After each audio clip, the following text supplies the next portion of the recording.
ഞാൻ CPM പ്രതിനിധിയിലേക്ക് ഒന്ന് പോകുന്നു. Advocate D. സുരേഷ് കുമാർ, ഈ ഐക്യം യഥാർത്ഥത്തിൽ CPMന് ഗുണം ചെയ്യും എന്നുള്ളതായിരുന്നു രാഷ്ട്രീയമായിട്ടുള്ള ഒരു വിലയിരുത്തൽ. വെള്ളാപ്പള്ളി പലപ്പോഴായി ഇപ്പോൾ CPMന് വേണ്ടി സംസാരിക്കുന്നു. പിണറായി വിജയനെ ചേർത്ത് പിടിച്ചുകൊണ്ടുള്ള പ്രതികരണം നടത്തുന്നു. പിണറായി വിജയൻ വെള്ളാപ്പള്ളിയെ കാറിൽ കയറ്റുന്നു. അതിനുശേഷം സുകുമാരൻ നായരുമായിട്ടും നല്ല ബന്ധം CPM കാത്തുസൂക്ഷിക്കുന്നു. അതിൽ VN വാസവന്റെ പങ്ക് എടുത്തു പറയേണ്ടതാണ്. ഇതൊക്കെ തന്നെയും വരുന്നു. സുകുമാരൻ നായർ വാർത്താ സമ്മേളനം നടത്തുമ്പോൾ VN വാസവന്റെ കോൾ വന്ന അടക്കം നമ്മൾ കണ്ടതാണല്ലോ. അപ്പോൾ ഇതൊക്കെ നടക്കുന്നതിന് ഇപ്പോൾ ഈ സുകുമാരൻ നായരുടെ പുതിയ പ്രതികരണം, ആ ഐക്യം പൊളിയുന്നത് CPMന് തിരിച്ചടിയാവുന്നുണ്ട്.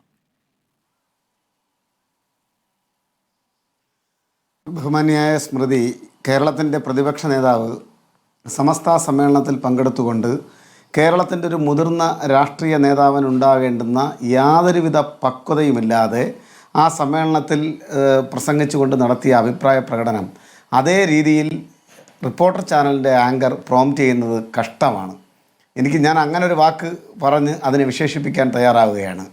വെള്ളാപ്പള്ളിയുടെ പ്രായം, വെള്ളാപ്പള്ളിയെ കാറിൽ കയറ്റിയതിനെ സംബന്ധിച്ച്, അദ്ദേഹത്തെ അവിടെ കൊണ്ട് ഇറക്കിയതിനെ സംബന്ധിച്ചൊക്കെ തന്നെ കേരളത്തിൻ്റെ മുഖ്യമന്ത്രി തന്നെ വളരെ ഉത്തരവാദിത്വത്തോടു കൂടി മാധ്യമപ്രവർത്തകരുടെ ചോദ്യങ്ങൾക്ക് മറുപടിയായി അദ്ദേഹം അക്കാര്യങ്ങൾക്ക് കൃത്യമായി ഉത്തരം പറഞ്ഞു കഴിഞ്ഞ ഒരു സംഭവമാണ്.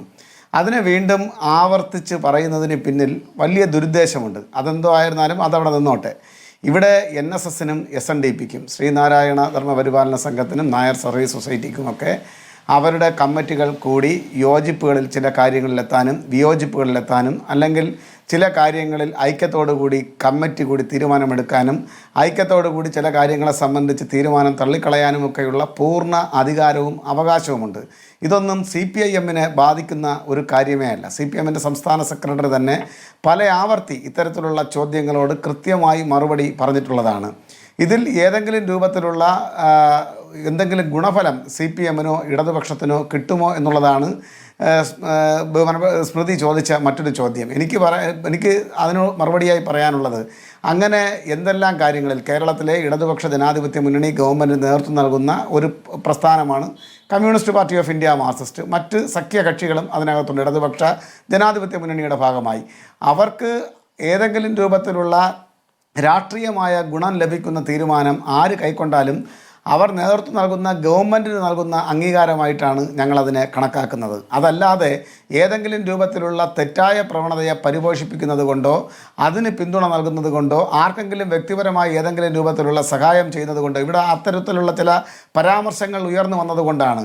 അങ്ങനെ ചെയ്യുന്നൊരു പ്രസ്ഥാനവുമല്ല, ഒരു ഭരണകൂടവുമല്ല, അതുപോലെ തന്നെ ഒരു രാഷ്ട്രീയ പ്രസ്ഥാനവുമല്ല ഇടതുപക്ഷവും ഇടതുപക്ഷ ജനാധിപത്യ മുന്നണി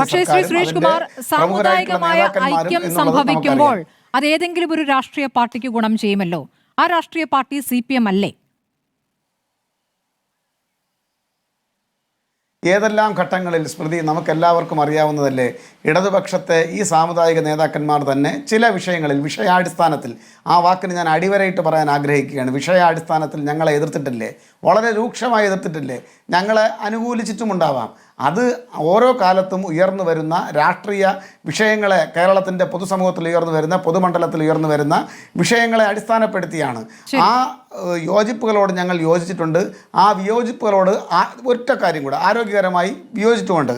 പക്ഷേ കേരളത്തിൻ്റെ പൊതുസമൂഹത്തിൽ നാട്ടിൻ്റെ ശരിയായ പൊതു ആരോഗ്യത്തിന് ഹാനികരമാകുന്ന വിധത്തിലുള്ള അഭിപ്രായ പ്രകടനം ഞങ്ങൾ പറയാറില്ല. ഞങ്ങളെ വിമർശിച്ചു എന്ന ഒറ്റ കാരണത്താൽ അവരെ മുഴുവനും എക്കാലവും അടച്ചാക്ഷേപിച്ച് അവരെ സമൂഹ മധ്യത്തിൽ അവർ കൊള്ളരുതാത്തവരാണെന്ന് വരുത്തി തീർക്കാനുള്ള ഇടപെടൽ ഞങ്ങൾ നടത്തിയിട്ടില്ല.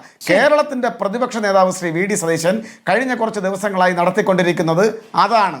അവർ എന്നെ വിമർശിച്ചാൽ അവർ ഈ പൊതുസമൂഹത്തിന് കൊള്ളാത്തവരാണ് എന്ന് പൊതുജന മധ്യത്തിൽ വന്നു നിന്ന് അവരുടെ ഇന്നലെ വരെയുള്ള പൊതു നന്മയെ ആകെ കരുവാരിത്തേക്കുന്ന നിലയിലുള്ള അഭിപ്രായ പ്രകടനം തുടർച്ചയായി അദ്ദേഹം നടത്തുന്നുണ്ട്. അതാണിപ്പോൾ കോൺഗ്രസിൻ്റെ പ്രതിനിധിയുടെ വാക്കുകളിൽ നിന്നും അദ്ദേഹത്തിൻ്റെ ചില അഭിപ്രായ പ്രകടനങ്ങൾ പുറത്തു വരുന്നത്. അതിനോട് യോജിക്കാൻ CPMനോ ഇടതുപക്ഷത്തിനോ സർക്കാർ നിർവാഹമില്ല. അങ്ങ് അനിൽ ബോസ്റ്റ് മറുപടി നൽകി. ഇനി അങ്ങ് ആദ്യം പറഞ്ഞ കാര്യം, ഇവിടെ പ്രതിപക്ഷ നേതാവ് സമസ്ത സമ്മേളനത്തിൽ പ്രസംഗിക്കുന്നതിന് മുൻപ് തന്നെ വെള്ളാപ്പള്ളിയെ കാറിൽ കയറ്റിയ നിമിഷം മുതൽ തന്നെ ഇവിടുത്തെ മാധ്യമങ്ങൾ അതുമായി ബന്ധപ്പെട്ട ചർച്ചകൾ നടത്തുന്നുണ്ട്. ഇനി ഞാൻ തന്നെ ചർച്ച നടത്തിയിട്ടുണ്ട്. അന്ന് CK വിദ്യാസാഗറും നമ്മുടെ ചർച്ചയിലുണ്ടായിരുന്നു. അന്നു മുതൽ പറഞ്ഞു വരുന്ന, ചോദിച്ചുകൊണ്ടിരിക്കുന്ന കാര്യമാണ് എന്തിന് കാറിൽ കയറ്റി. അപ്പോൾ ഞാൻ ഇനിയും കാറിൽ കയറ്റും, കാറിൽ കയറ്റിയതിൽ തെറ്റില്ല എന്ന് മുഖ്യമന്ത്രി പറയുമ്പോൾ ആ ചോദ്യം അവിടെ അവസാനിക്കുന്നില്ല. ശ്രീ സുരേഷ് കുമാർ, വെള്ളാപ്പള്ളി എന്ന സാമുദായിക നേതാവിനെ കാറിൽ കയറ്റിയതല്ല വിഷയം. ഇവിടെ വർഗീയ പ്രസംഗം തുടർച്ചയായി നടത്തിക്കൊണ്ടിരിക്കുന്ന സാമുദായിക നേതാവിനെ കാറിൽ കയറ്റിയതിന്റെ സന്ദേശമാണ് വിഷയം. ആ ചോദ്യം അവിടെ ഉയർന്നുകൊണ്ടേയിരിക്കും. പിന്നീട് അത് പ്രതിപക്ഷ നേതാവ് സമസ്തയുടെ സമ്മേളനത്തിലോ ഇനി സഭ വിളിച്ചിരിക്കുന്ന സമ്മേളനത്തിലോ എവിടെ വേണമെങ്കിലും പ്രസംഗിക്കട്ടെ. ചോദ്യം അവിടെ കിടക്കുകയാണെന്നേ.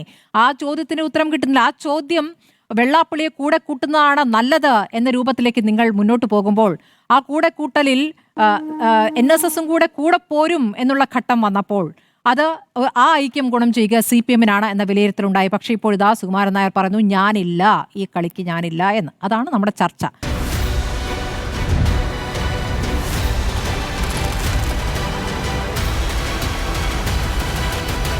ഡിബേറ്റ് വിത്ത് സ്മൃതി പരുത്തിക്കാട്.